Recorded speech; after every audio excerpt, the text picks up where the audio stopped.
Hello, guys. Let's see, make sure the live chat's on. People catching us on the replay. Hello. It says 0 people are viewing, but we have comments coming up. Hey, the No Acre Farm. Where are you farming, No Acre Farm? Since you have no acres. Making lemonade from lemons. How are you? Hey, Toasted Rabbit. Hey, Sherry. Linda, Naturally NC. How are you? Hey, Ashley. Oh, hey, there's KK. Michaela. Hey, Ashley Dixon, Kimberly. Hey, Wicked Chickens Homestead, Homegrown Adventures. I'm falling behind here. How are y'all doing? Hey, Tammy Gear. Oh, Margie Guy, hanging with the guys. Thank you so much for the gift that you sent. I sent an Amazon thank you note, but I never know if those things go through. Hello, Beth from Southwest Missouri. You're not too far from us. Ooh, windy and cold Colorado. We haven't gotten super cold yet here. Well, I saw somebody say hi to the Stivers, but I didn't see the Stivers. So, hi, Stivers. Okay, here's Stivers and Natalie. Hey, it's a good life. How are y'all doing? Hey, there's Cosmopolitan Cornbread, A Good Life Farm by Cosmopolitan Cornbread. Miah, lots of people asking, how are you? Stop scratching. Yeah, he. Leave me alone. Maya's a little fussy tonight, I think. He's a little bit fussy tonight. Hey, Lauren. The Toasted Rabbit, our quail have been moved to a bigger. How are your flocks doing? About to leave? My quail are about to leave. We are getting out of quail for the time being. Actually, Kira, who was previously that Everyday Kira, what is it? Homestead Dreaming, I think is her channel now. I don't know if she's on here yet, but she's actually going to come and pick my quail up. They're going to her. Hey, Xavier. Hey, Andrew Littlefield. Now, Andrew, I think it was you that posted a video about weight loss with keto. Did I have that right? Hey, Little Garden Big Dreams from Australia. Y'all, some of our very, very good friends from Australia are coming to the States next month. We're going to get to see them, and I'm super pumped about that. Does goat's milk taste similar to cow's milk? Evelyn, it tastes like milk. Definitely, like... Depends on what kind of goats you have, how fresh the milk is. Like, to me, no, I have I'm one of those people that, you know, how you get like wine or coffee and it talks about like the notes, you know, like chocolate notes, burnt sugar notes. Like I can taste all of that stuff. Like I have a super, super sensitive like sense of smell and taste.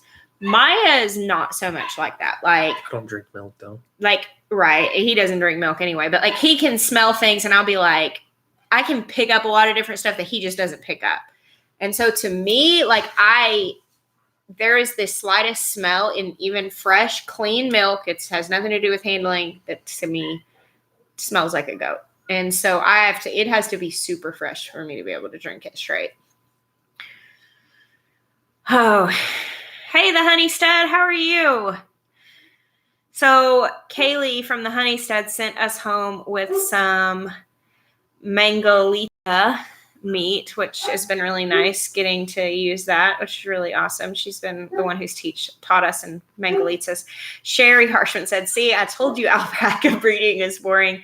You did prepare me for how long it takes, but... And the song, the singing. Like, you told me, but I don't know that you can really wrap your head around it till it's happening, like, right there. So, Sherry Nations asked what happened to Jeremiah's hand. Do you want to... you looked like you were like really sad. You're looking at your phone. He looks over here in the corner. You can go lay down if you need to. You don't have to be in. Okay.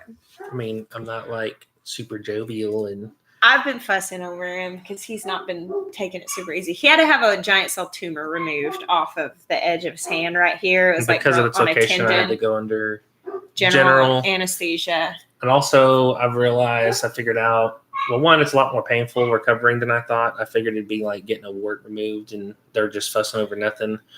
But it has been a lot more painful than I expected. And the other thing is I didn't realize that cell pressing on my tendons and nerves was actually causing me a bunch of elbow pain that since having the surgery has gone away, which I didn't realize. He's been wearing these like braces on his elbow because he's had so much pain. And it was just that, I mean, it came out quite a lot. I mean, it looked like a big shooter marble I'm gonna ask him how big skin. it was whenever we go from our follow-up, which is not till the 31st. Yeah. So he's got to keep it wrapped like that for 2 weeks. And they were like really, really like, do not take the bandage off and don't use your hand extensively, like heavy lifting and stuff, which I've done fairly good at. Jennifer, I did. I sent a thank you note like through Amazon. That's the only way that they give me the option to, but thank you so much. I'm super excited to make some of that stuff. Ashley Dixon, I can. And I've got a couple of videos. I haven't done one about pressure canning. I didn't really feel like I knew enough about it, but I've got some like introductory canning videos and water bath and just an overall video. So that's a lot of good information. Hey, Kilted Gardner, how are you, man? Josh Gannon, how are you? NM Dispatch Lady said, I agree, Jess. I can smell goat every time. It is what has kept me from getting goats. I have several friends with goats and enjoy them, but I can't do the goat milk. I can do the milk fine, and I use it in cooking, like eating it on cereal, like putting it in stuff is fine. But I like, as far as drinking fresh, it's got to be really fresh because even just after a few days, I can smell it. And to me, I used to love goat cheese. I'd go to restaurants and I would get goat cheese on stuff. And now I cannot eat goat cheese after as much time as I've spent with goats. Cause it tastes like licking a hoof to me. Hey, MT Knife said, Miah, I hope your hand is recovering well. I love all you guys. Goodness. All these people that are talking to us. I'm just like having a little moment in my heart right now. Someone said that the jar you're drinking out of looks interesting. Oh, yeah. Y'all want to hear about this? So this is actually wool, and it's like a jar cover. And there's this girl that makes these called Shovel and Spade. She's on Instagram. I don't know if she has I've only ever dealt with her on Instagram. But I have a small one of these that goes on a pint jar. I've had it for like 4 years or something, like a long time. And the first one I got, I sent her a picture of all of my colorful eggs back when I used to breed chickens for egg color, and she made one inspired on that. And this one, you can't see how vibrant the colors are because it's poor light in here in the webcam. But this is inspired by the colors of all my tomatoes. I sent her a picture of all my tomatoes. So it's really cool. It's like a koozie. Is that what people call them? Koozies. But for Mason. Why are we getting rid of the quail? Because we're getting rid of the quail because our chickens are laying like crazy. We have more chicken eggs than we need. And the quail eggs, we just don't use them that much. We're not going to eat the quail. We don't really eat the quail eggs. I'm not against eating. Like, the thing is like, we just don't have a ton of time right now. And with as big of a family as ours is, like quail we have no reason to. Who's coming in our front door? Jackson's leaving. Oh, that's Jackson taking his puppy out. I was like, I don't like that. So sorry. I don't know. Like it would be time consuming to like have to butcher that many for meals. They do grow fast. I see the benefit of them, but where we are right now, we don't really need it. We need less diversity and a little bit more efficiency on our place. Right. So we're going to get a little bit more efficient. Even in what we're doing for gardening, we're going to try and be more efficient next year. Yeah, the quail eggs are really cool, and they're really cool. Like, they market well for people who are talking about. Somebody was talking about quail eggs at a farmer's market selling for $10. Like, I'm not surprised. I'm sure they sell really well. They're beautiful. But well, actually, my name is Jeremiah, which is Jeremiah, and so that's where the Miah comes from. Comes from Miah. That's not my full name, though. Yeah, his name is Jeremiah, and Miah is what his mom always called him, and that's what I called him whenever we started dating. And actually, no one else, maybe some of his younger siblings and my boys, called him that. until YouTube. And then of course everybody's kind of in our like personal, interactions, and that's what I call them. And so now everybody calls them that. It's kind of a weird thing. We have done rabbits, Kayla, but it's also one of those things, especially in our area. It's hard to do rabbits in Arkansas because it's too hot. Male rabbits are sterile over 70 degrees. And honestly, you kind of want to be lower than that to be safe. They were having heat stroke. I mean, it was just all kinds of bad. And we didn't have the possibility of like getting an air conditioned house, which most of the people who are successful, or some sort of structure where you can keep them. Yeah, but even with like our friends that did a lot of rabbits and stuff, didn't have a air conditioned structure, still had a lot of issues. It wasn't a very efficient system. Like they could still get rabbits in production, but it wasn't like people up north can literally like they can put more rabbit meat in the freezer than chickens because the turnover is a lot faster. But that's because honestly, like they don't have to have a bunch of extenuating circumstances to keep them alive. Whereas if it's hot and humid, rabbits just don't do well. At least they didn't do well for us. So that's also one of those things that we're not going to really get back into, except that now we have a pet rabbit. Yeah, we have one pet rabbit. And we'll probably set him up with a little hutch like out in the garden, like, and feed him garden scraps and put his manure in the garden beds. But we just got him. A friend of ours needed to rehome him. Do we ever get overwhelmed by everything that we have to do on the farm? Yes. Yeah, that happens. It's not the farm that is overwhelming. It's like we were talking about this the other day. Like we have help. We have Bintern, who is he's our paid employee. Like we pay him, and he's here 4 days a week, and he helps keep up with the farm stuff. And I mean, just like. He's also like, whenever we had to go pick up our rental car to go to HOA, like Ben Turn followed us and dropped us off, like that kind of thing. Like he's here to help us when we need help. When we just did the farm and just did homeschool of the kids, and I still traveled with ministry and Jeremiah was still doing lawn care, like that was a lot. And then we stopped the ministry traveling and we stopped the lawn care business.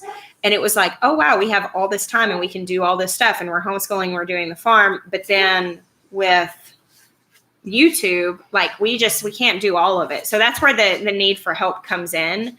Because like we could do the farm and not need any help. Just the two of us, we could rock the farm, but we have 6 kids and we're homeschooling. And then we're also creating a tremendous amount of content, and I'm writing a book, and like there's all these other things. And so that's where the help comes in. We have to have help. There's no way we could do that. Big Bear said, hey, Miah, guess what I had for dinner? Probably cheesecake. Oh, man. That would be my guess. Nancy, it was a tumor he had to have removed. Does your spring garden make you more happy than your fall garden? They make me happy in different ways. It's kind of like how you love all of your children, like equal amounts, but in different ways. Like there are different things you connect with about them. Like, I know that's an extreme analogy, but the spring garden is such a release. Like winter is so hard and dreary, and like the spring garden, you've just waited for it. The fall garden is almost like a rest and like this sigh at the end of the season. Like the fall garden requires so much less intensive work that it's just so enjoyable. It's cooler. It's nice. It's just a completely different. Xavier, the writing is going. I hope I'm not making a mistake in splitting myself on projects, because I'm still writing the devotional book, but it's really slow and steady because I'm just measuring everything that I say. But I'm actually starting a second project in a gardening book, and it's honestly so much easier to write because it's just knowledge that is very factual, and I have it, and it's just easy to spit out. Whereas the devotional is more like making sure, like getting in a quiet place and like really being very prayerful, and like, I don't know, it's different. And so I'm writing a lot. Yeah, that's Con that's barking in the backyard. So that's what dogs do. Yeah. He may be, I mean, like we have raccoons and different stuff that come around. And so whenever they're barking like that, he's doing his job. Big Bear went to the haulers, I guess, and they had, I'm assuming, chowder. Oh, he did? I'm going to have to message Meg and be like, you don't cook chowder for anybody else. No. makes me feel better, Xavier. Oh man, horticulture geek. I'm so sorry to hear that. My fall garden does not have nearly as much stuff in it as I hoped that it would. I kind of goofed and killed some flats of plants. Yeah, that was mostly me and Ben. No, I didn't tell Jeremiah and Ben about them. I set them out there, and I went to my aunt's funeral, and they didn't know to take care of them, and so those died.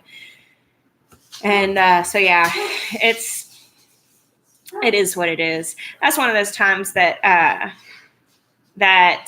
I'm just glad that there's still a grocery store and there are other people that I can support. Oh man, homestead dreaming. My chickens wreaked havoc on me this year. Sherry Nations, we will not be attending the Stivers event. I really, really wish that we could, but it's really not feasible for us right now because we still actually have, we're done with YouTube events, but we actually have a couple other travel things this year that are just going with family and doing some family things and some things that aren't YouTube related. And so we really are not going to be able to add another weekend out of town. Yeah. But not that we wouldn't enjoy.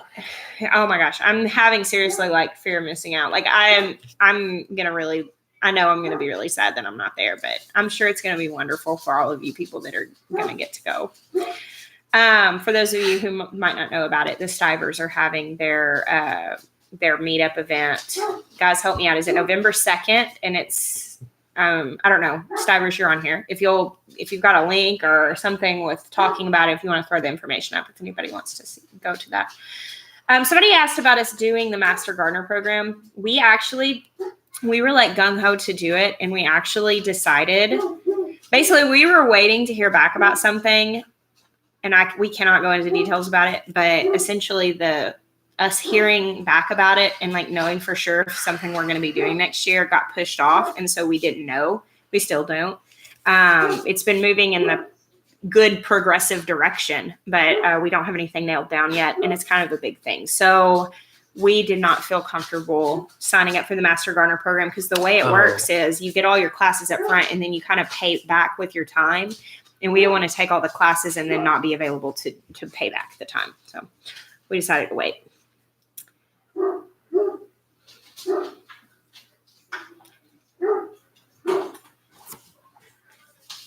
Xavier said, is it reserving a cruise ship for a subscriber get together along with the one for your family after 100,000? As soon as we get all that money, we will reserve the cruise ship. So if you guys want to start one of those Kickstarter things and everyone gives $1 and we get that much money, we'll reserve our whole cruise ship. I don't care. Yeah, it would be really cool to go on a cruise with lots of subscribers. But yeah, the reason we didn't do it this year, we were so excited to do that, but we couldn't work it out with a time when Malia was here. Hey, buddy. You say hi? Hi. Yeah, he loves when the camera's on. Yeah, I do. For someone who doesn't like the taste of plain tomatoes, what variety would you suggest? Ice cream. Stop. Oh, sorry.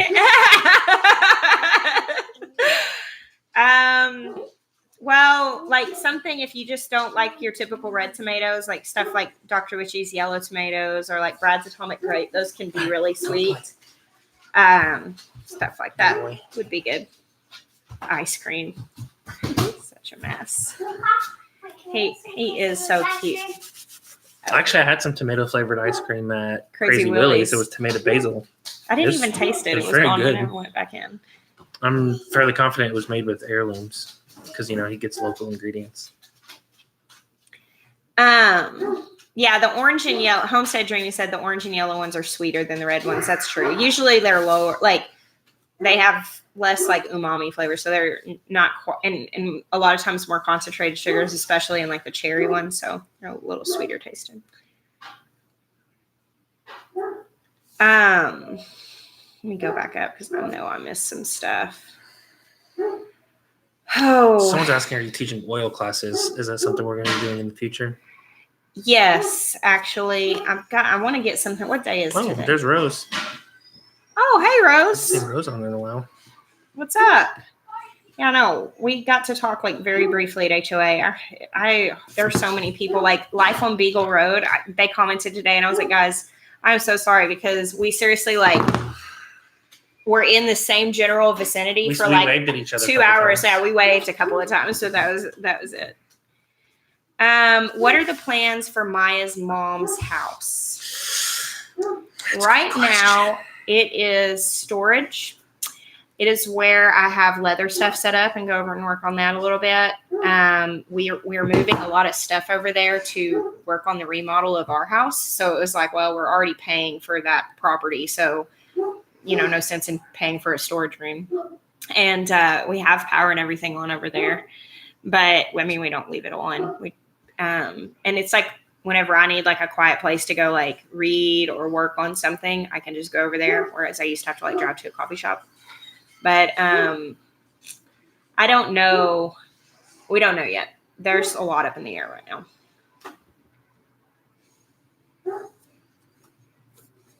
Okay, Bandana Grandma just joining, so forgive me if I ask a question already covered. We are thinking about coming to Kentucky in the spring. Are you in Kentucky or are you having a gathering then? Actually, we're in Arkansas. So the Kentucky gathering that the Stivers are hosting is in November, here in a couple weeks. So I'm not sure of anything that's going on in Kentucky in the spring. We are doing a get-together in Arkansas in the spring. Yeah, we're doing the Shindig on, what day is it? It's April 4th and 5th, I do believe. Oh, I don't know if that's right. I think that's what it was last year. Oh, no, you're right. April 3rd and 4th is what it is. The 5th is a Sunday. So it's April 3rd and 4th. The first weekend in April is the Shindig. Did you say that one more time? The first weekend in April? No, before that. Oh, when I said you were right? Yeah, that. Did you like that? Was that good for you? I was going to savor that for a little bit. Like a fresh tomato. Hey, Nanda, I didn't see. Are you in here? I saw Rose say hi to you. I didn't see her. She's been commenting. She told me I needed to listen to you. Oh, that is true. Nanda is wise. You should listen to Nanda and then listen to me. Wow, Legacy Home and Gardens. Yeah, 15-hour drive is long. Now, we are going to be extending it. We'll have all the details soon. Actually, we need to get with Ben and Andrea and like nail some stuff down. But essentially, like, it's going to be like the night before Friday and then all day Saturday. And we're actually going to have like some speaking and some different things. So it's going to be more than just the meetup that it was last year. I'm not sure, Gail. Nanda, when will the videos be up on the website? Do you guys know how long that usually takes? Someone said November. Oh, okay. Rose said November is when they'll be up. So I'm sure that requires a lot of editing and stuff. Jennifer said, is broccoli full sun or partial sun? My plants here in Kissimmee, Florida are wilting themselves silly. I have to water them twice a day. That I don't know that has as much to do with like the sun exposure as like it's probably pretty hot down there. Like they definitely have a hard time with that being brassicas. I know like here the sun doesn't bother them. And I mean, I plant them in full sun, but it's a lot cooler. So that's probably what's going on. Maybe if you could give them a little bit of shade, it would help with the heat. Mary says, how many tomato plants should a newbie start out with? I love tomatoes. I mean, that's really just going to depend on how much space that you have. I kind of feel like with a new gardener, you don't want to bite off more than you can chew, but you do want to make it worth your time. Like if you just want to have some tomatoes for snacking, do a couple of cherry tomato plants. But if you're wanting to be able to like preserve something, you're going to need to plant enough to actually get enough at one time to do that. Amanda Page, we actually just checked on the other mama pig right before we came in here, and she's not super close. Like she's looking more and more close, but I don't think that she's going to be having her babies tonight. Con, it sounds like he's over here, which means that he's right up against the fence and he's barking at the woods. So it's likely just something out in the woods. We're surrounded by trees. Like there's 1,000 acres of woods behind us and that kind of come up to the side. And so it's, critters are just part of life here. They leave our animals alone for the most part, but usually our dogs are barking. Pomona Ponderosa said, you still look tired from your trip. I've been pretty rested. I look really tired today because I spent 3 hours this afternoon. Morgan Gold from Goldshaw Farm and we're on a Skype call and recorded multiple videos. There's going to be kind of like an intensive, almost, I mean, it's kind of a chat, but it's going to be it's chock full of information for people who are aspiring to be content creators and do YouTube. Just kind of like tips and direction and us sharing how we do things, like the gear we use and our process and all of that stuff to help people, because we get asked about that so much. But it was pretty exhausting. It was like 3 hours of talking, and then I'm back here in this exact same spot now. Thank you, Andre. I appreciate that. There's your mom. Oh, hey, Mom.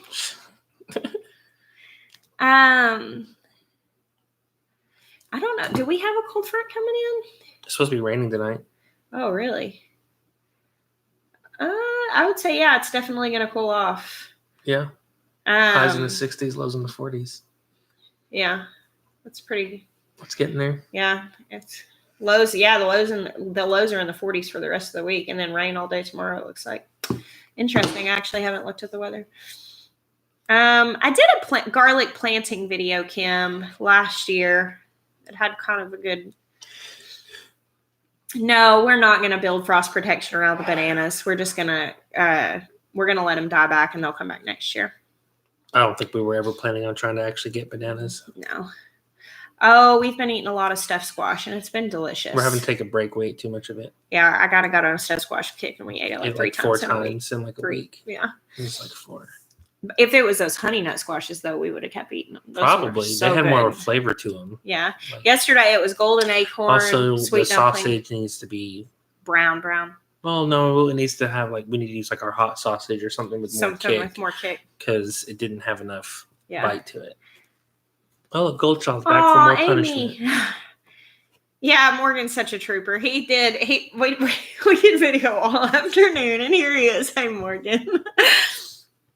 How do I make stuffed squash, Tammy? The way that I've been doing it is, let's see, one time I didn't really make like a recipe, but I just cut the squash in half and baked them with some oil and salt on them. And then caramelized like a bunch of onions, and then cooked down some mushrooms that were diced up, and scraped all the squash out and mixed the onions and mushrooms into that with like a little bit of cinnamon and like a touch of nutmeg and some salt, and then put it all back in the squash shell, drizzled maple syrup on it, cooked that for like another 10 minutes, and then also browned like some bacon from our pigs, or from Kaylee gave us some bacon, some sausage, and like brown that good. And then when they come out, like feta cheese, and then that meat crumbled on top. So that was how I did the stuffed squash. It was really good. What do you recommend planting for beginner gardeners and raised beds? Life on Lee Acres. Where are you? Where are you located? That's probably gonna. Have you ever grown candy roaster? No, I've not grown that one. Do you get your meats anywhere special? We try to grow them ourselves, or get them from people who have grown them. One of the things that I'm really like making a stand on in my life is not buying any like feedlot meats anymore. Like I'm just like, we just won't eat it, and like I don't really eat very much meat. I go through long periods where I don't eat meat at all. My family does eat meat, but my thing is I would rather eat less and like have quality over quantity on that. So that's kind of where we're at. Jeremiah hunts. And so that's where that's coming from. I'm reading Joel Salatin's The Marvelous Pigness of Pigs right now, and it's like wrecking me and like really stealing my resolve to like make a stand on this in my life. Someone was asking about how do they get access to the videos that you were talking about, the content creators. I don't think you specified that you're going to be releasing those. So Morgan from Goldshaw Farm and I shot these videos this afternoon. They're not edited, and it's going to be a little while before those come out, but I'm going to upload them on my channel. It's going to be free content to you that we're making. And we'll have some links down below. Like Morgan has his like camera set up that we talked about, and we'll have his links to that.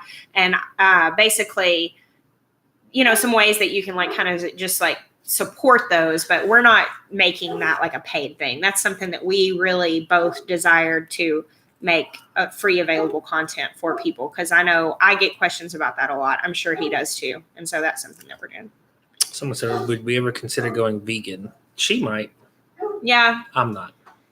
I actually do. If you've ever heard of the Daniel fast, it's like a vegan fast, based on the book of Daniel, whenever Daniel like took the vow to not eat off the king's table. And I actually do that pretty regularly. And so like, to me, veganism is not a stretch. Like, I can totally do that and it's not hard for me. However, I don't feel a great conviction to necessarily do that. My main conviction comes in, like, I want to make sure that if we are consuming meat, it is ethically raised, and that it like, that's my main thing. And to the point that if we can't get ethically raised meat, we just don't need to eat it. So that's really where my conviction is. Yeah, she makes chamomile tea all the time. Mm-hmm. That's from flowers, isn't it? Mm-hmm. Chamomile flowers. Yeah, and I feel like that. I mean, for us personally, I don't have any qualms with like eating animal products if they're ethically raised. And I know that can like raise some hackles and stuff, but I'm not really looking to fight over it. Here's my main thing, and this is going to come up because I'm actually working on some content right now about dietary choices, and like, we're going to be talking about juicing more and some different things that we're doing. And we're having a lot of success with. We feel really good. We've both lost weight. We both like, it's such a massive difference. But, I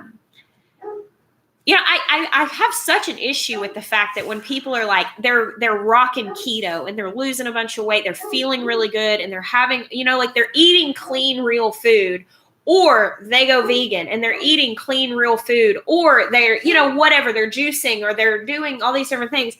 People always want to split hairs and be like, well, that's actually really unhealthy because yada, yada, yada. And I'm like, listen, dude, like, the American diet is really unhealthy. And really, instead of like knocking people down when they start making a positive change, whatever it is, eating clean, real food, like, that's the bottom line that we should be doing. Eat clean, real food that's sustainably farmed and ethically raised. Like, let's do that. However that looks like, let's do that first. Someone asked, sent a super chat too, and they were asking about what kind of chicken breeds do we have. Our chicken breeds currently aren't anything super special, like anything rare or like cool egg color. We've got some production layers that are essentially like a cinnamon queen, something like that. It's like a light brown with some white underlay, and they just lay like crazy. We've got some Barred Rocks, Black Orpington. No, Black Australorps, and one Colombian Wyandotte. That's what we have. The one with the top hat. Oh, and one Crested Cream Leg Bar. Yeah. That hasn't laid in a while. And then we have one Lavender Orpington. Yeah. Someone said their dog's Bear, Aurelio, Bear and Moose are running around here in Con Park. Well, if I bring him in, he's just going to bark more in here. Yeah. Where do you get your garlic bulbs from? This year I got some from Baker Creek, and I actually saved some from the garden from last year to replant. So thank you, Brooke.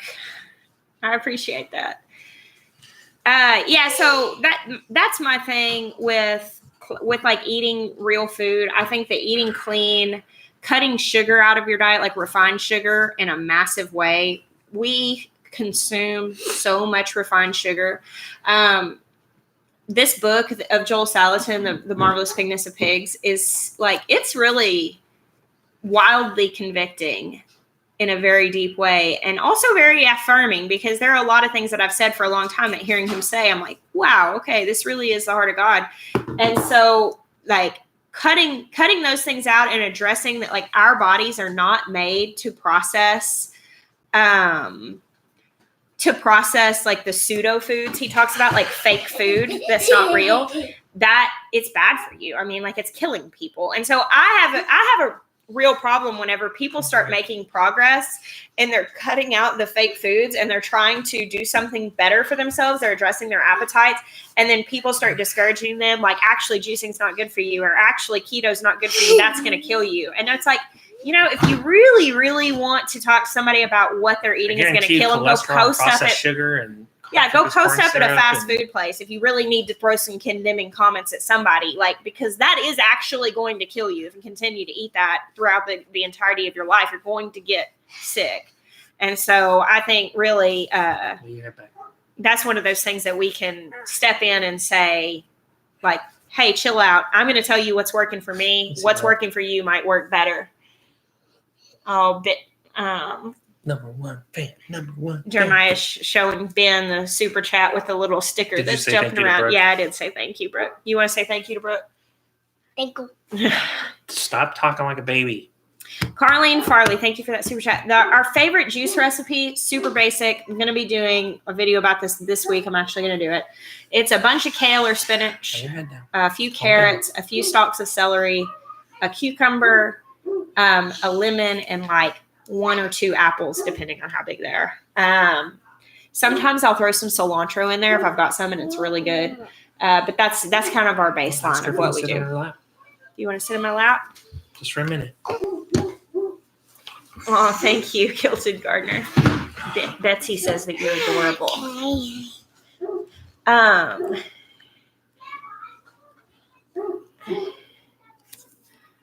No Dough Acre said my wife and I went ketogenic diet 18 months ago and we cut out all processed foods. We're loving it and feeling so much better. That's awesome. And that's my thing is I want to encourage people to figure out what works for them and what they can sustainably do.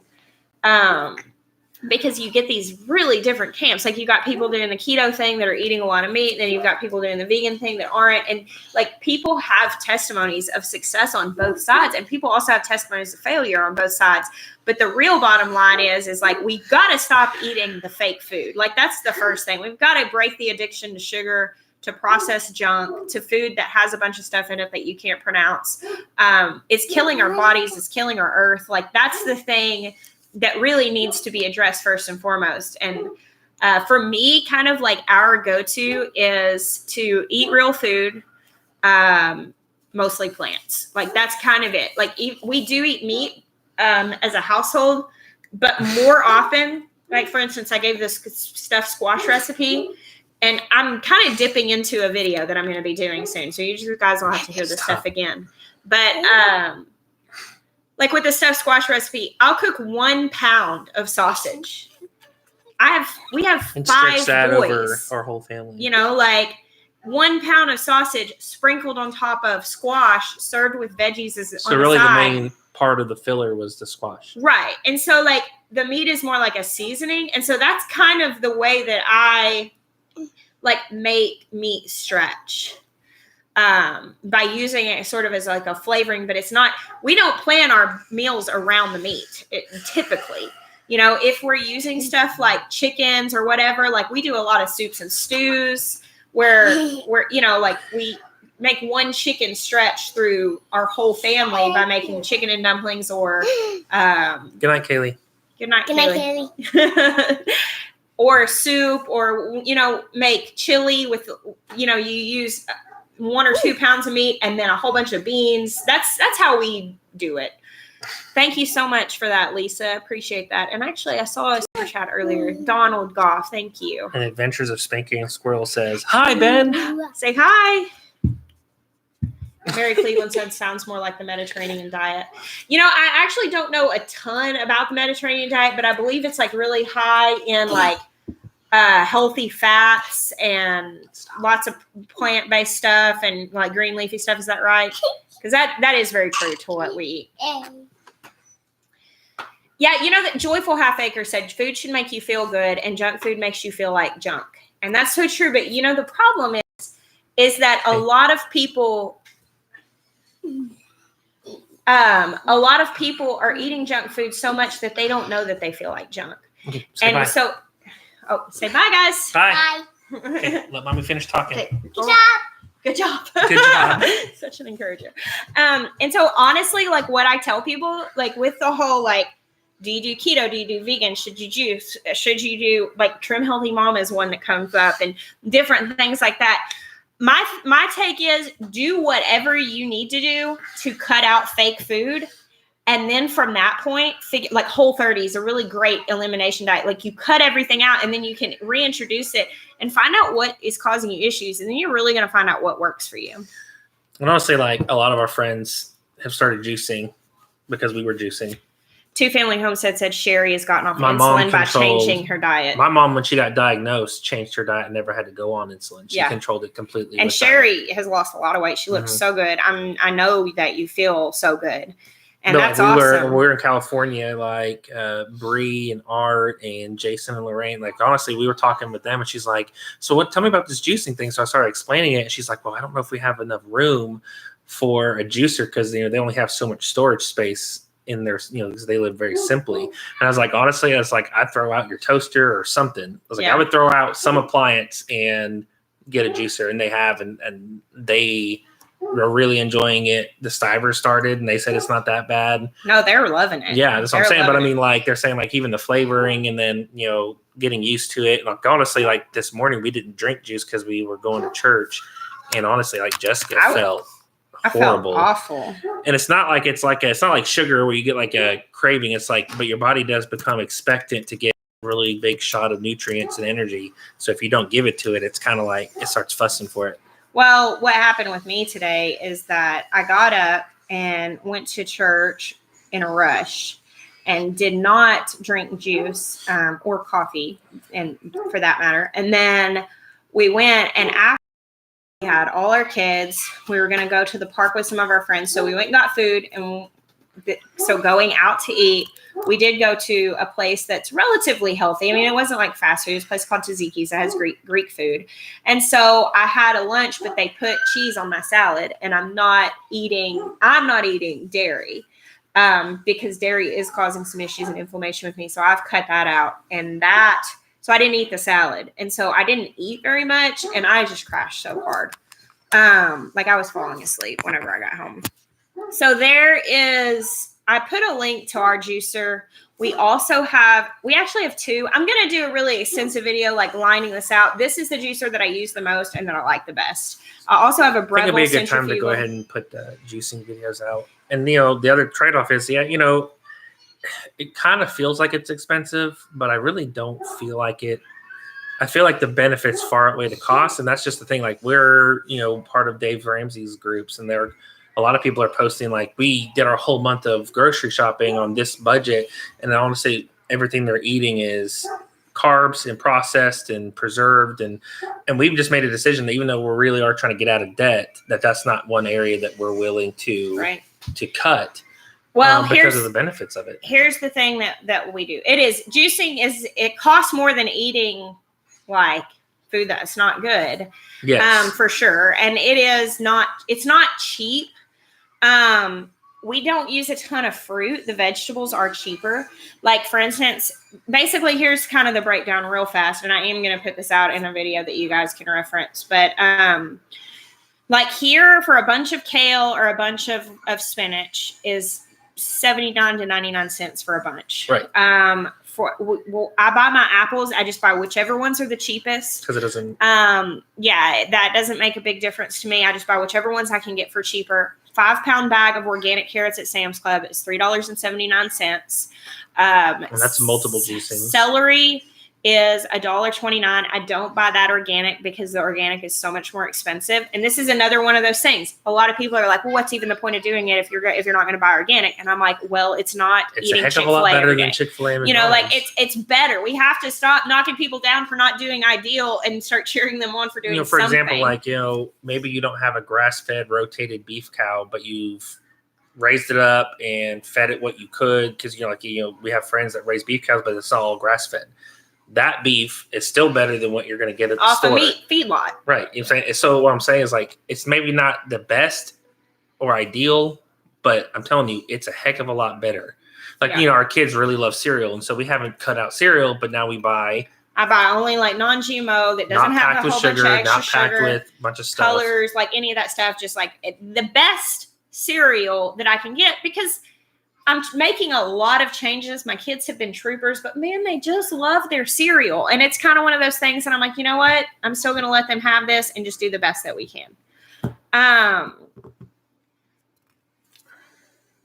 I've not noticed much celery. No, Rebecca, I have had a hard time growing celery here. I don't know if it's the heat or what, but the thing is with juicing is that there are some things like during season when cucumbers are coming in, I could totally fill our cucumber needs with the garden. If I plant enough kale, I could probably fill a lot of our kale needs with the garden. But a lot of this stuff is not growing at the same times. I don't think that I could grow enough carrots to juice them to the extent of what we're trying to do. So, but yeah, so the 5-pound bag of, I got sidetracked. The 5-pound bag of carrots Celery. is like $3.79. Celery's like $1.29.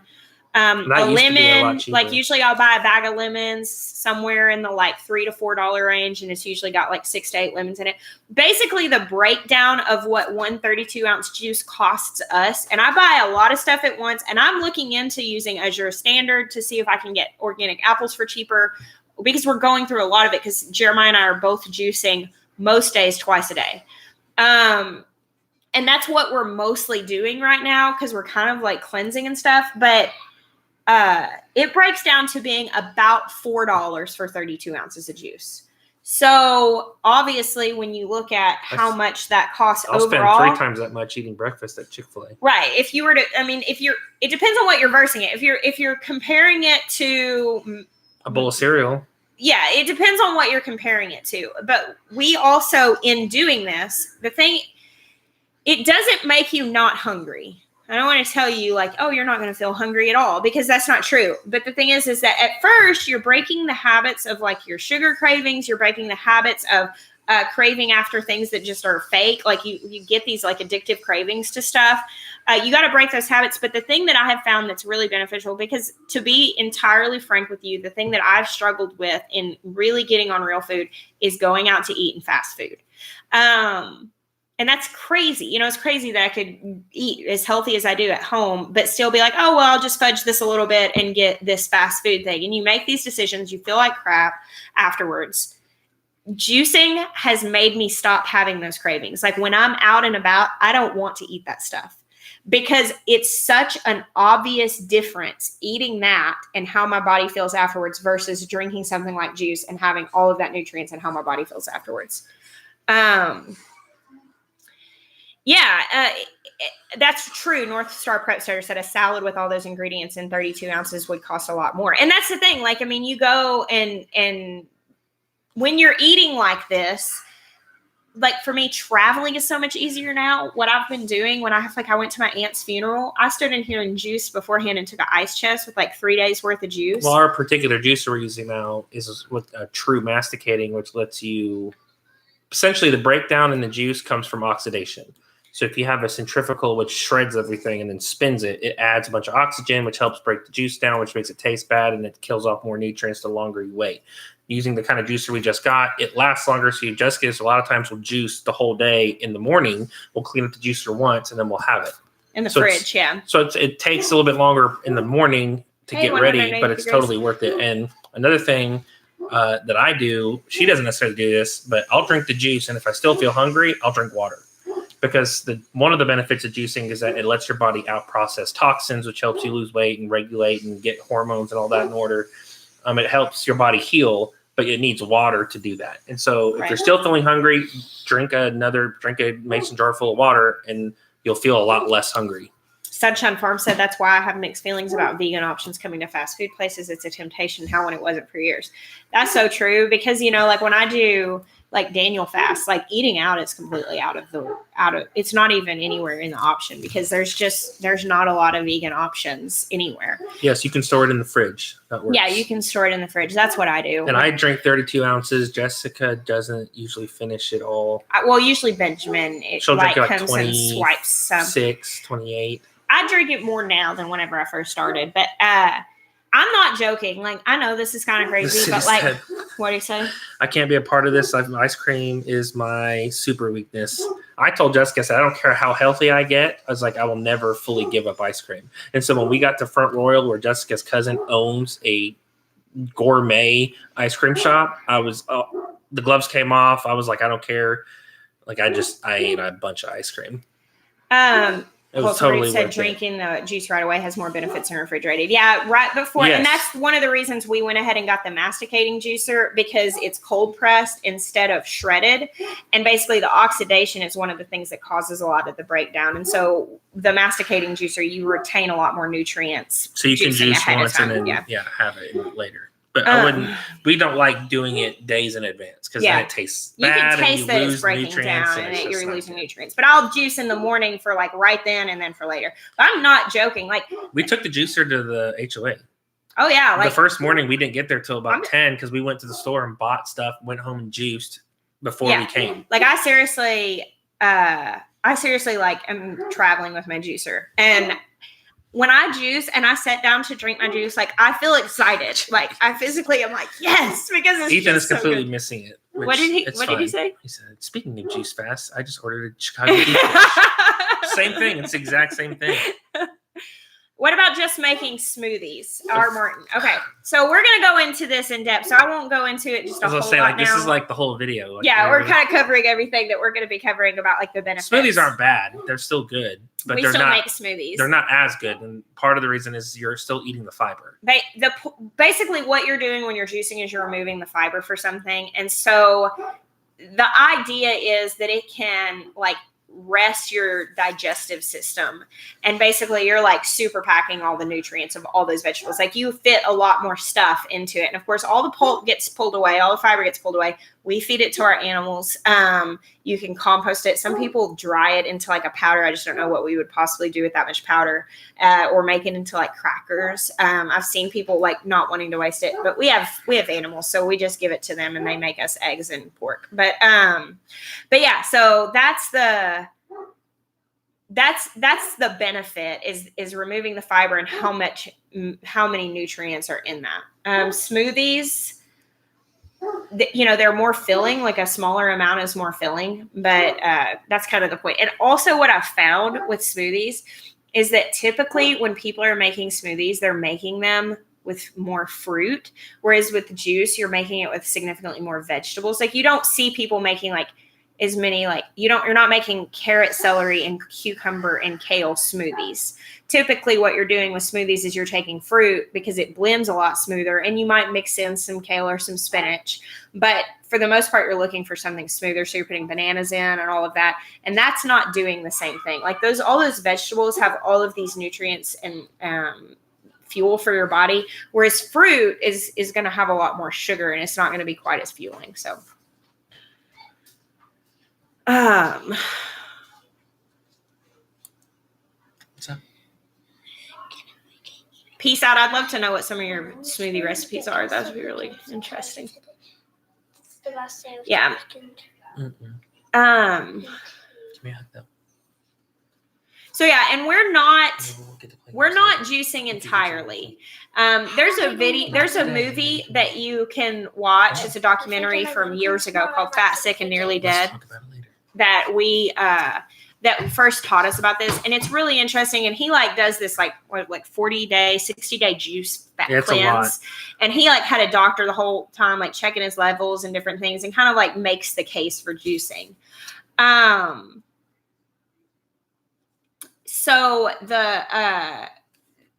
with that, like he even says, this isn't a sustainable lifestyle. You can't only juice long term. You can do it as a reset. And like I said, Whole30, vegan, keto, juicing, whatever it is that you do as a reset. My thing is it might not, there are all these arguments that can be made against it. Well, that's not good for your liver. Or that's not good for this, or that's not good for that. Like if you're getting off fast food and you're breaking your addiction to sugar, it's better do it. Like, period. Like if it's real food versus that, do it. Figure out what works for you. Yeah, Alan Farms, I'm going to shoot the video this week. I'm going to do it. Southern Bless, I'd love to hear more about that. For me, here's the thing that I am liking. I'm busy. I do not get very hungry. I don't know if that's weird. I don't really know what that comes from, because I used to get hungry, but I'm the kind of person that will literally go all day and go, oh crud, I didn't eat anything today. I don't do that. And that I think is what has led to me having issues with fast food, because I'm so busy at home and I'm constantly going from one task to the next. And when I lay down and rest, I'm just not thinking about, or if I sit down to read, I have restful times, but I'm not thinking about food. Like, I'm not a bored snacker. I'm not somebody that just eats, on the go. I just don't think about it. So when I get in the car and I'm driving and I'm like going to the grocery store or something, or I'm going to run errands, taking the kids to school, and then I'm like, oh man, I haven't eaten all day. And then I'm hungry. And then it's like, well, I guess I better grab something. And so that's like the trap I fall into. And so for me, juicing has been a thing that I'm going to juice it. And then I'm going to sit down to work with my juice. I literally sit here like this with this jar, with a straw, and type on my computer. Like, this is how I work every day. Like, as I'm juicing while I'm going through all this stuff. And I don't know, it's helped me to make sure that I'm fueling my body. So we're actually not strictly juicing either. So like if we do juice, we might do it twice. Sometimes just do it once, and then we eat a healthy meal at the end of the day. That's what would be like the stuffed squash and and we usually cook dinner pretty early. And so like that might be our only meal, or a lot of times we eat a big lunch and then we juice for dinner and then make the kids something, smaller and lighter, because our kids don't eat a lot, like a lot of the times. I don't have a juice recipe book that I use. I usually honestly do the same thing over and over. We like the recipe and we just stick to it because we know how to shop for it. We know how to juice it. We know the benefits of it. I know that there's other benefits to other things, but it works. So there's the link to my juicer again, the one that I use. Andrew, I'm not super snacky. I'm not snacking anymore. I used to be. The only time that I'm like super, like I snack in the garden. Like I'll go down there and like when there's cherry tomatoes, like I'll eat cherry tomatoes the whole time that I'm down there. Like, yeah, fasting is really good. Like we kind of go in and out of like intermediate fasting, and like I end up fasting. I mean, I do. I mean, that's kind of like a spiritual thing too. But I know there's a lot of fasting. There's a lot of studies that show the benefits of fasting. And so, yeah, that's a really common thing for me. And I think honestly that, I think that might've been what ended up kind of like with the hunger thing, because I used to deal with being hungry all the time and like constantly feeling that way. And I think that with really extensive like fasting, your mind's gonna feed the donkeys. I think that with fasting a lot, that's kind of what that just doesn't. I don't feel that way anymore. Susie, yes, I'm gonna be doing oil classes. I'm gonna put one on the schedule for November. Probably pretty early on.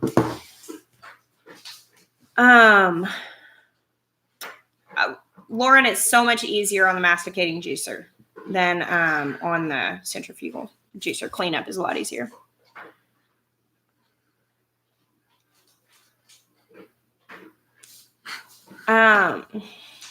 Beets, lemon, celery, and green apple. That sounds really good. Not really. He's not a fan of beets. I think I'm good. Yeah, Jean Marie, no more tomato sandwiches. You got a little bit of tomatoes from the HOA. I did get some tomatoes. Lori, I had a couple people bring me some tomatoes. Lori brought me this massive box of tomatoes, and we've been eating on those for days. We just finished them out.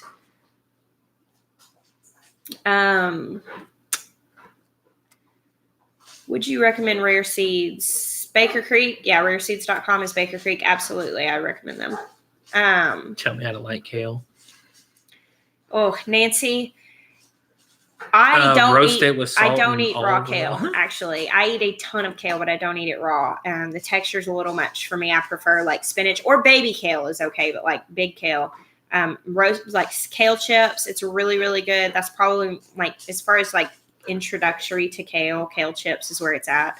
And just like 400-degree oven, tear up the kale on a roasting or a pan, put a little bit of oil and some good salt on it and roast it till it's crispy, 20 minutes or so, I think. Yeah, that's really good. But we eat it in soups and then juicing it. Which Susie Borden says, please link or let me know info. I was trying to order, but I lost the link. I don't know. I'll send you a message, Susie. I think I saw her phone number. Is that about what the class is? About oils. Oh, okay. I thought it was about the juicer.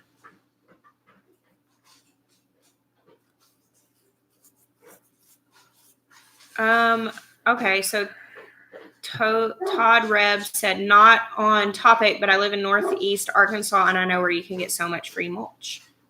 Oh, cool. I hope it's close. How is the salt rock? It's really, really good. It's really good. It's like the special salt. We just use it. It's really best like for a finishing salt because it's like a really fine dust. And actually, Lori Tanner, if you'd like to know a fun fact about beets, many beets do taste like dirt because they have a chemical compound in them called geosmin, which is the exact same chemical that exists in the soil and that makes, the smell after the rain, like that smell is from the geosmin being released from the soil. And that's the same stuff that exists in beets. So it is true. Some beets really do taste like dirt. Kim, will I be doing any more garden devotionals? I'm sure I will. I put one up just a couple weeks ago, and so I don't have anything like really on my mind right now, but I'm sure we'll do another one. I'm trying to get Sweet Miah to do one. Oh yeah, Naked Gardener, the Tuscana soup. That's my favorite way to use kale in a soup. Kayla, I haven't juiced a ton of beets, so I don't really know. You know what's really good? Beets. I roasted them once like on a bed of salt and then roasted them, and they were really, really, really good. They were like kind of, I don't know, it just trapped in a lot of the moisture, and they were super like sweet caramelized sugars.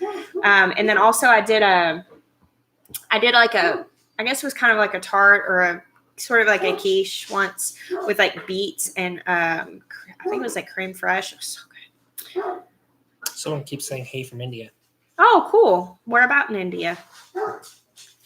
There's the link to my juicer again for somebody who asked. It's an Omega.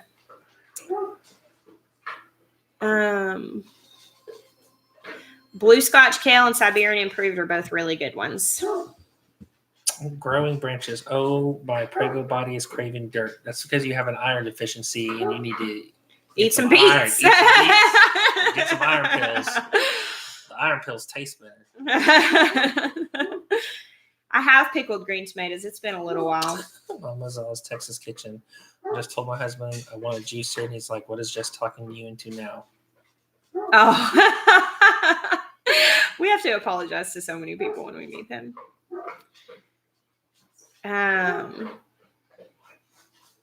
Everybody's like, I feel like roasted beets. I like pickled beets too. Like they're usually really mellow. They don't taste like dirt at all. Your mom loves pickled beets. When I eat pickled beets, I think of her. Like she would get her little jar of pickled beets and eat it, and she would share it with me. Would you have a vegetable garden within 5 meters distance from your horse paddock? Legally, I know I have to keep them away from water. Not sure about growing vegetables. I'm not really sure, Lisa. How far is 5 meters? Meters is, yeah, okay. Meters, yeah. So that's really close. Sorry, I had a brain fart there. Yeah, so I don't think that would be a problem. That would really depend on how your runoff is. I probably would. Here's the thing, like, depends on what you're growing. Like, I probably would not. You really want to be mindful of your runoff. If you're going to keep that's 16 feet. Like, if you were going to have something like that close, you wouldn't. If there's going to be runoff of their manure and stuff, that might be okay. You might have some problems with it being too hot, like, too much heat from the manure. It might be okay, but I wouldn't plant anything leafy that you're going to be picking out and eating directly. But I mean, you might be able to grow like maybe some squashes or something that's going to grow and be a really heavy feeder. It might work. I'm kind of the mindset of like, just try anything. Just see what happens. Maybe try it if you feel like there's going to be concern. Don't put a lot of effort. Don't make it a big garden.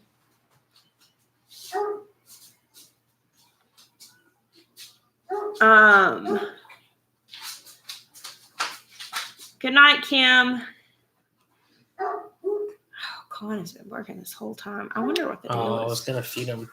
Yeah, he's. We're about to wrap up, anyways. Yeah. We're 5 minutes over.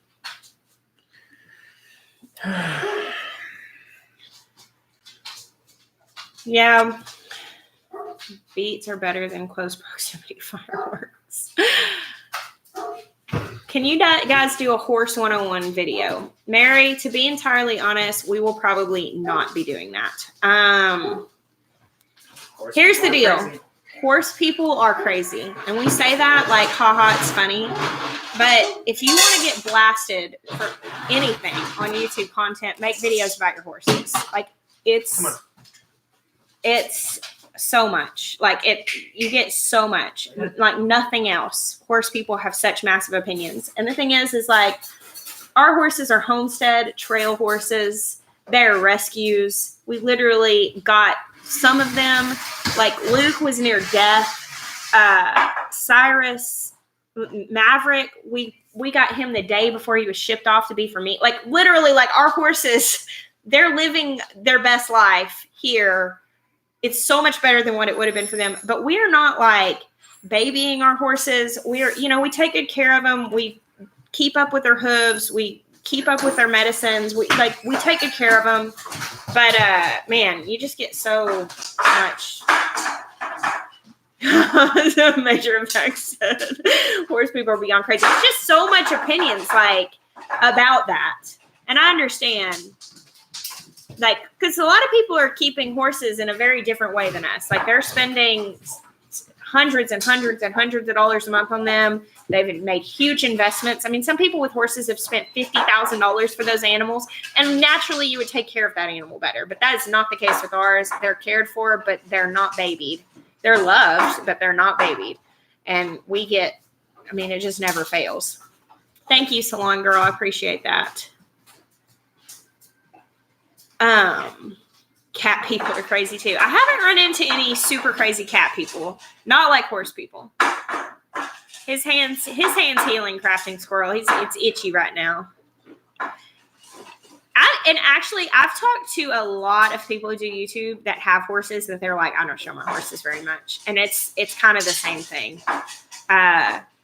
It just never fails. I mean, you show your horses and you've got an inbox full of people that are telling you what's wrong with how you're taking care of them. And I did get a really cool message from a viewer after we showed our horses last time telling me about what she thought Cyrus's breed was, that she didn't think that he was a pure leopard Appaloosa, that he was mixed with this other horse, and she was sharing about it. It was really, really fascinating. So there's always benefits of sharing. There's always good. And from almost everything that we do on YouTube, we found that the good far outweighs the negative. But I've not found we have not tapped into any level of criticism like we have with horse people. Homestead Dreamy said, I'm a cat person, but I keep it in check. I don't. Blue Harmony Farm. They poop in the garden. It's an unfortunate thing, but I don't have squirrels, so I guess there's a give and take to everything in life.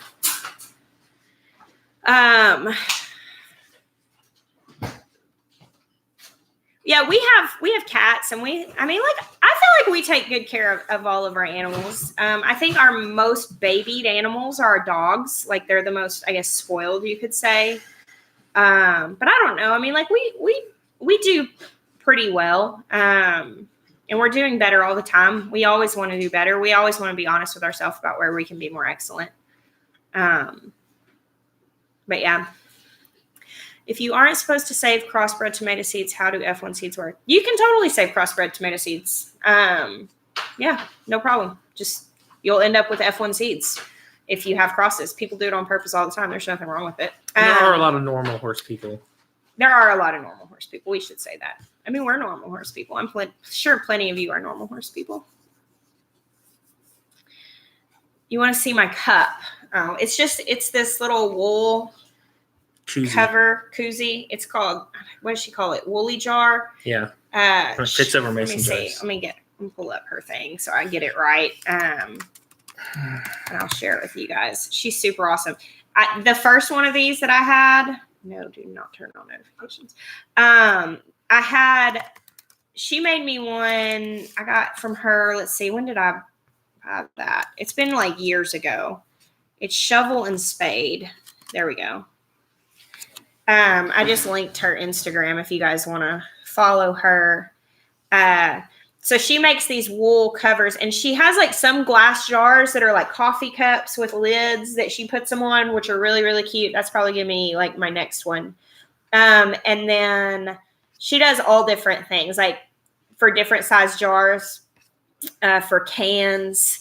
And they're just these felted wool things. And seriously, I've had my first one for 4 years, and it's in just as good shape. If I could, I don't know where I put it. It's in one of my cabinets. I don't think I can find it super fast, but it's for a pint, and I loved it. But I use quart jars the most because this is what I drink juice out of. It's what I drink water out of. And so yeah, I just got this. She sent it to me a little while ago, and I was going to do an unboxing video, but then my kids spilled something on the thing, and I ripped it open to make sure it was okay.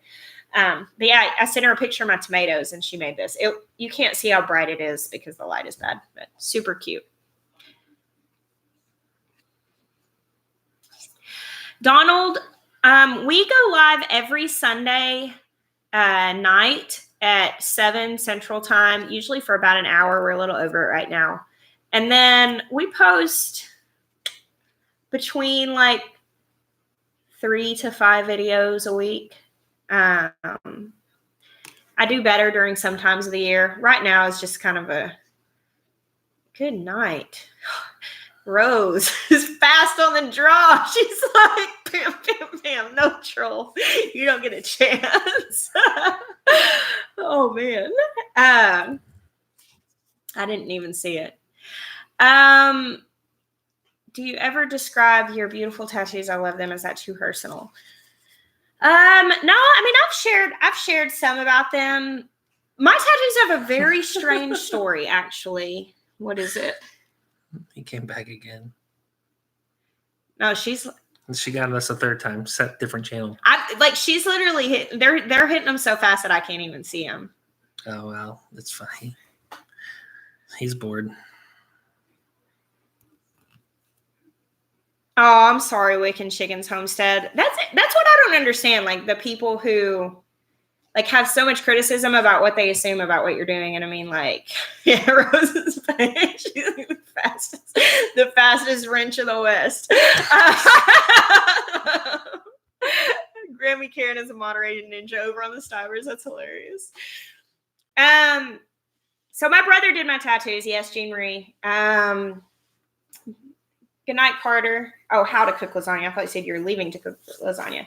My little brother did my tattoos. I actually had a dream about having a sleeve of tattoos. I never wanted a sleeve of tattoos. But it kind of like came to me, and I just saw myself. I was, at the time that this happened, I think I was 28, 29, something like that. And yeah, and so like I went to my brother. The next day was Mother's Day after this happened. He was going to be at my mom's house. I fully expected him to tell me no, because for the longest time he would not tattoo me because he was like, I've got to look at yours forever. And he wanted to he was like meticulous. He's like, I'm not going to tattoo you. And then I was like, I was breastfeeding. I was pregnant. Like, obviously he was like, no, you're not. I'm not tattooing you. And so, yeah, I basically saw myself with this sleeve of tattoos, and it was just the realest thing. I just knew that it was something that I was supposed to do, and really prayed about it, and really was like, okay. And, I grew up, this is like a hard thing for me to talk about because I don't like being in places where I have to fight, to make a point or to be valid. I don't like that. Like that kind of situation when people want to fight me and tell me that I'm wrong. I'm just like, dude, I have no interest in engaging in this with you, because I'm confident in what I know that I'm supposed to do and who I am. And so I just do it. I don't feel a lot of need to justify it. But honestly, like I really sought out whether it was whether it was scripturally okay.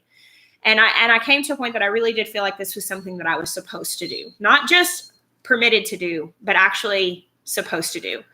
And, I believe everything is permissible, but not everything is beneficial. And that can be applied to a lot of things. Some things are obviously sinful, but there are a lot of things that are permissible that are not beneficial. But then there are some things that we're supposed to do. And I really felt like getting these tattoos was beneficial. I was in ministry at the time. And honestly, one of the things that I've never dealt with is systematic religion, which is people who basically masquerade as having the heart of God, but not actually having any relationship with God at all, but they follow the rules. And that is something that I've always had a hard time with. I'm not judging people. The Lord loves those people, but I'm also not going to let them define me. And to me, getting a sleeve of tattoos whenever I was in the place of ministry was saying, go ahead and discount me, honestly, if I'm being entirely honest. I'm not even reading the comments right now because I can't get off of this. I don't share this very much, actually. I'll say something. I'm timing you out, Henry. Does that work for you? And so we don't have time. You wanted me to say something, so no, I said something. And so I went to my brother the next day and said, hey, would you be willing to give me a sleeve? And he said, it's kind of funny. I've really been thinking I would like to do something with you or for you. And he was like, yeah, I'll do it. And he was like, come up next month and we'll outline it. And actually, I had a few things that I wanted on the sleeve. I wanted a peacock and a rooster. I wanted something that represented my sons. And I wanted cardinals. And these are things that were all significant to me. And so I told my brother that I was going to have him design it entirely, that I wanted it to be representative of his art. And I just really believed on the gift in his life and that I wanted to have that. And so actually I had absolutely no say on the design of this at all. It's not done. I still have to finish the elbow. Down to the fact that he did this sunshine. This is something that he decided is my favorite part of the whole thing. So I got this rooster. And it's kind of crazy because some of this stuff, I didn't really know what it represented. I got it. I kind of had a general idea, but I got it. And then after the fact, really kind of sought God out and what does this mean? And I know that sounds absolutely nuts, but it's been a really, really cool thing for me. Now I forget that I have a tattoo that's so prominent. I just kind of forget because I have always been the rule following good girl. I was the teacher's pet. I never offended people. I've always been so cautious and careful with my words that I don't hurt people's feelings. And I was capable of going into any situation and blending and impressing people. And this was me taking a wrecking ball to that, to be like, God, I'm not going to bow to the opinions of man anymore. So that was the step of this. And so there's 5 arrows and a quiver here. Each one of these, the feathers on the back are different. Can you see? And they're each the different color. They're actually each the color of each one of my son's birthstones. The peacock here on the front is just totally representative of the throne room of God to me. The colors of this actually, and my brother did all of this, completely. I had no say in it. I said, I wanted a peacock. I said, I wanted a rooster. He came up with this, the way that it goes together. He did all of this. But in afterwards, I was not prepared for the peacock to be such crazy colors. I was kind of thinking it was going to be blue and green and purple, normal peacock colors, but it's not. It's orange and pink and purple. But actually, if you read the book of Revelations, you read Ezekiel, and you hear about the gemstones on the priest ephod, and basically the colors that adorn the throne room. These are all those colors of those gemstones. And so that's kind of a really special thing to me. I don't know if you've ever noticed this, but the eye of the peacock on my wrist is actually upside down. Can you see that? And Drew did that on purpose. Basically, that was the very first thing. This little black thing was the very first thing that was tattooed on my entire arm whenever we went to outline it. And he did it upside down, and he said it from the beginning. He said, my brother said, I'm going to go ahead and make the mistake on the front end and make this imperfect from the start, because we can't hope to do your whole arm without it being somewhat imperfect. And so we should just go ahead and embrace that. So this is kind of like, for me, this is like my prayer reminder. Like when I see this, I actually pray for my brother. Like that's what this does for me. And so this is a sunflower, which is my favorite flower. And I always grow those in my garden. Of course, the sun. And actually, you probably don't see this part very much. There's a brown cardinal here. That's a female. And then down here, there's a red one. And the red one is watching over these arrows. And so this is kind of like a picture of sweet Miah to me, is this bird. And then this is kind of my, I guess, symbolism of myself, always flying up into the sun. And then there's this rooster, which is like so different than what I like envisioned.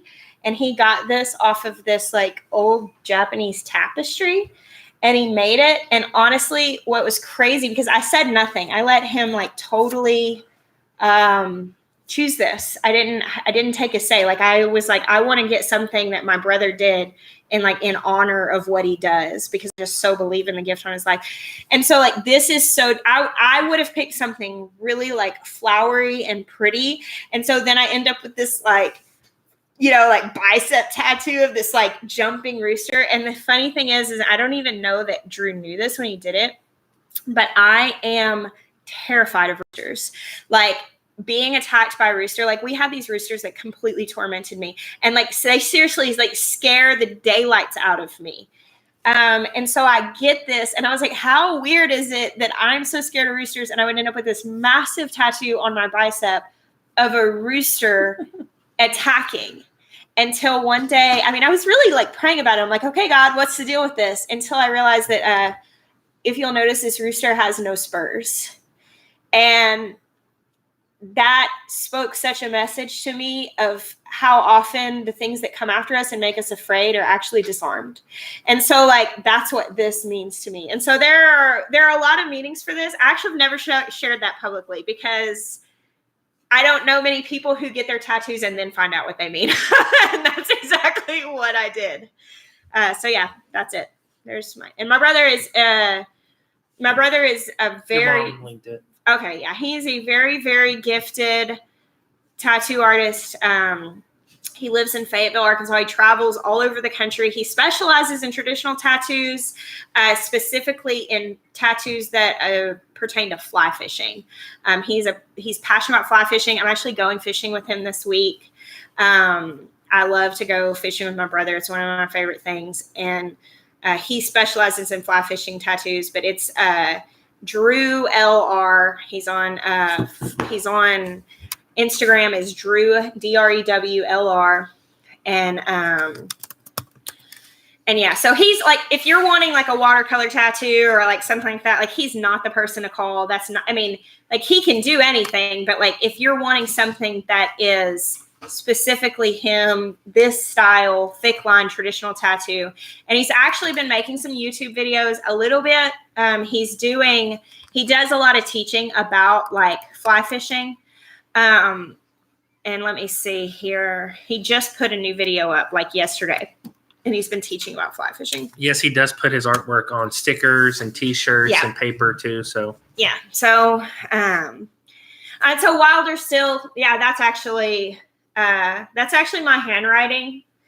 And that is actually, well, I don't know if I want to tell you that yet. This is really significant. And will be even more so, after I've finished a project that I'm working on. But this is something that, that God said to me once about basically, it was a revelation that kind of came to me in realizing that whenever we seek out healing, I was in a place of honestly going through a lot of hurt. I was going through a lot of church hurt and a lot of rejection and some different things. It was a really, really difficult season in my life. And I was being confronted with a lot of my own brokenness and my mindsets about being rejected that made me lash out and disqualify people and disqualify myself. And basically it was holding me captive in my own mind. And I was just going to God and allowing him to heal a lot of those things. And like recognizing, hey, I'm doing this to people, or I'm saying this about myself and I don't want to anymore. And basically what was happening is I was in this season of so much bad, apparently, but so much good and growth that was going on in me. And it was as if I could feel this like floor inside of my heart. And that when I was confronted with these things about myself that needed to be addressed, it was like I could feel that floor just break to shreds, and I could go even deeper in myself and in God. And what God said to me one night was that if you're willing to go deep, there's always deeper still. And if you're willing to break down the boxes that you've tried to put God in, there's always wilder still to discover. Like, we're never going to come to the ends of God. We're never going to exhaust that. Like, if we hit what we think is the end, that's something going on in us that needs to be dealt with. And so that's what wilder still is. It's just that promise. It's my personal, like, I want to live my entire life believing for wilder still, and for deeper still, and for higher still. And yeah, so that's what that is. Sounds like the shindig stage. Yeah, it's funny because like I get asked about the tattoos all the time, but I don't talk about them just a whole lot. I did share it once. Like I shared it once in a public way and got, again, like really. The tough snap was that bear. The tough. He kept whining. Hey, baby, you ready to come sign off with us? Yeah. Thank you, Pomona Ponderosa. Yeah, thank you guys for hearing me out on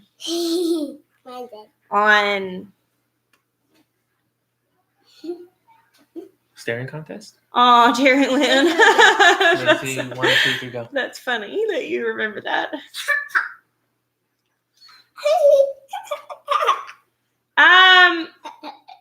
Naturally NC, we're not really affiliated with any denomination. We attend a church that is non-denominational. Okay. Yeah, my wedding ring is also a tattoo. Actually, I just don't really wear a whole lot of jewelry. I usually have a necklace on, which I sleep in and shower in. Like, I don't take it on and off. And I have a wedding ring, but I was losing it a lot because I would take it off in the garden, and I didn't want to lose it. I wanted to be able to wear it when I wanted it, but kind of keep it off. And it was never a problem. Like, I'm actually very warm when like you meet me at an event, but I'm actually very like at that point, like my head's in the game. I'm there for a purpose. But like in life, like if you run into me at the grocery store, like I might even come off as rude. I don't mean to be rude, but I like am in my own little world all the time. And so I'm kind of closed down is what I'm saying. Like, and so I never got hit on. Like that was never a problem. And normally I got a mess of kids with me, but, say hello, Karen. Say hi. But I never got hit on until I had visible tattoos. And then it was all the time. And I was never wearing a wedding ring because I forget to put it on. And so one time I was there with my brother and we were working on my sleeve. And I was like, hey, would you mind just zipping a little line across here? Because I'm tired of these creepy dudes like following me around places. And so he did. So that was just like a random, I didn't even tell Jeremiah I was going to do it.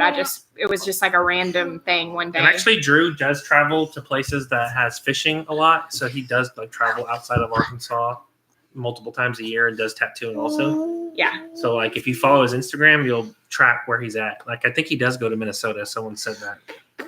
If you are in an area that is known for fly fishing, like Colorado, Utah, like some of those areas that are like where the real good trout streams are, my brother probably comes there. Like he travels for trout and then he does tattooing in order to support his trout habit. So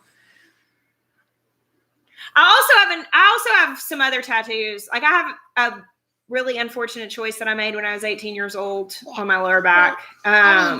It's okay. I mean, I can't even see it, so it doesn't matter. And Jeremiah never complains. But like, and then I have a dove on the back of my neck, which this was here. Will you pull the top of the shirt down?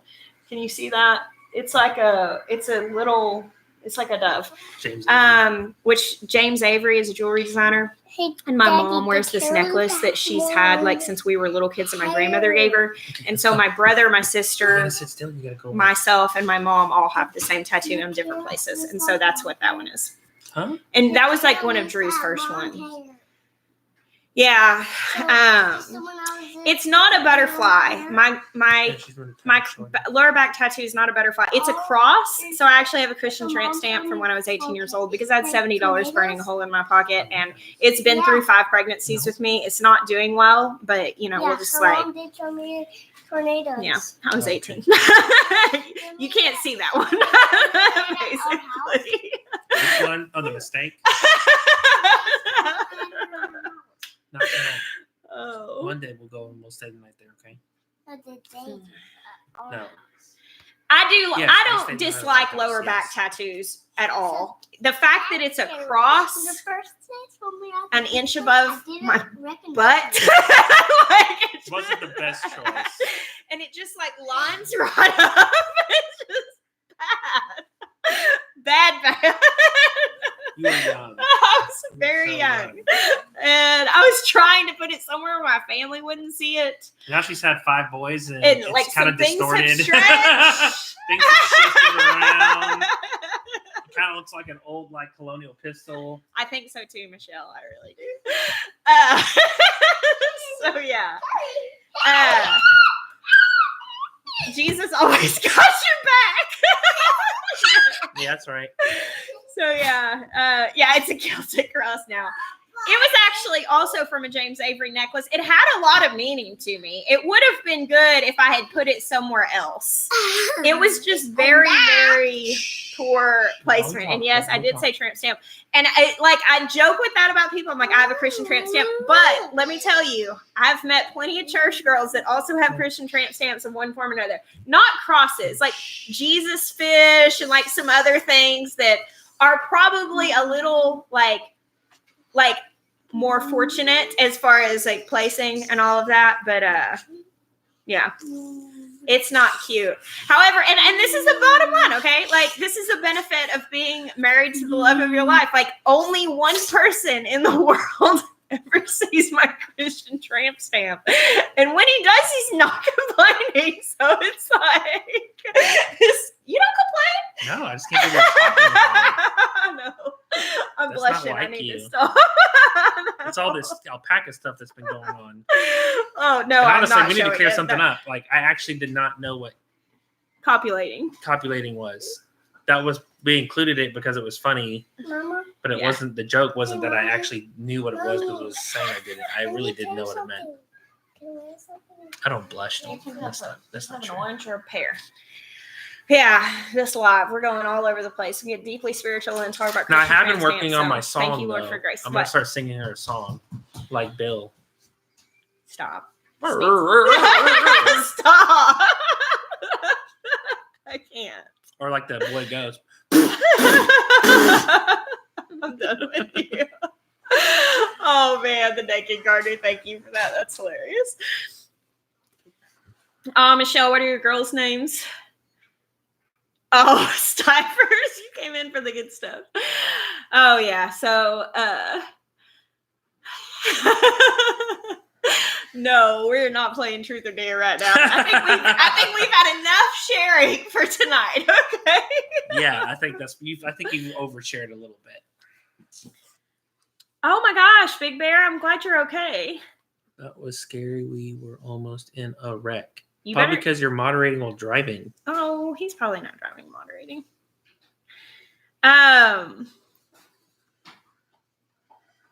Pictorial tribute to age tattoos called A Stretch Mark Runs Through It. Sally, that's been fantastic. Oh man. Good night, Adam. Is it Adam Basso? So yeah, all right. Yeah, vulnerability. There it is. The truth of the tattoos. I would like to have more tattoos. Like, I'm not I'd against. like to get more. Yeah, I hate the process. I am such a weenie I don't when even it mind the comes to it. process. I just haven't had time. Yeah, he's planning on getting some more. He's actually Jeremiah has Other side, honey. has an eagle, globe, and anchor from his days in the Marine Corps. My brother also did it his traditional style. And so what Jeremiah is talking about the possibility of doing is finishing out that arm in a sleeve of bird tattoos also, since mine are all birds, but his are going to be like birds of prey, like a hawk or an owl. So yeah, so that's kind of like what we're thinking about. And then I have some other ideas of things that I want to do. But like lately, I've needed to finish this one for quite a while. However, I'm really glad. I think I'm going to put a butterfly here for Jeremiah's mom. And I would not have done that, obviously, when we first started this. So there was like a big holdup. But I'm a weenie. I don't like getting tattooed. Like when I go in the tattoo shop and I smell it, I'm like, oh no, I hate it. Like it just brings back all the feeling of pain. This is like 25 hours. Like I rest. I can actually fall asleep while getting tattooed. Like it doesn't really bother me. I don't mind the process, but time is a big thing. And the other thing is like I don't ever get anything just because. Like I actually usually know the meeting ahead of time. And so I've got a couple of ideas. Like I want to get a tattoo to honor my mom, and my brothers have a brother's tattoo, which I'm debating whether or not I'm actually going to get, even though I am a brother, because there was like no discussion about what we were getting. Someone just went and got it and said, "This is the brother's tattoo," and it was like, I don't know. I have a really good idea for a brother's tattoo because we have 6 boys. And if anyone's a Monty Python and the Holy Grail fan, my idea was for each brother to get a Black Knight tattoo. And from oldest to youngest, it would progress through the phases of him confronting King Arthur. So it'd be like Josh would have the first one and he'd have the knight and say, "None shall pass." And then I'd have one that would be missing an arm and it'd be like, I'm still going to fight you. And then the next one's missing an arm and then missing a leg and then missing a leg. And then Noah would be the last one. And he'd have the Black Knight with no arms and no legs. And it'd say, "I'll bite your legs off." That would be an epic brother's tattoo with a lot of meaning because we've watched that movie so much. I thought it would be good.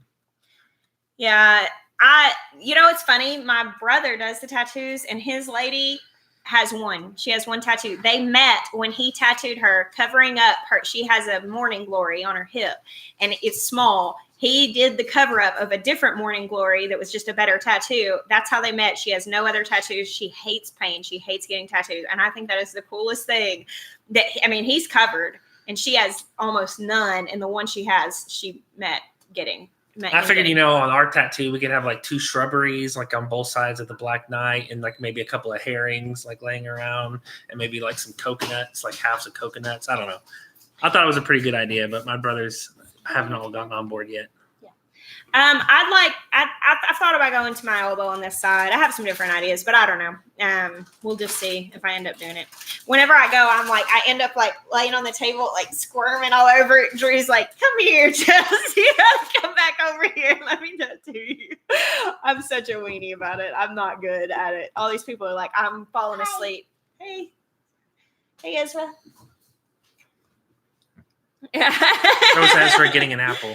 A pear, yeah, he's getting a pear. All right, let's go. All right, I'll see you guys. Yeah, tattoo chat tonight. We'll reference this with all the questions of what they're about. So, good night. See you, Chris from Single Dad. Yeah, Chris. Bye.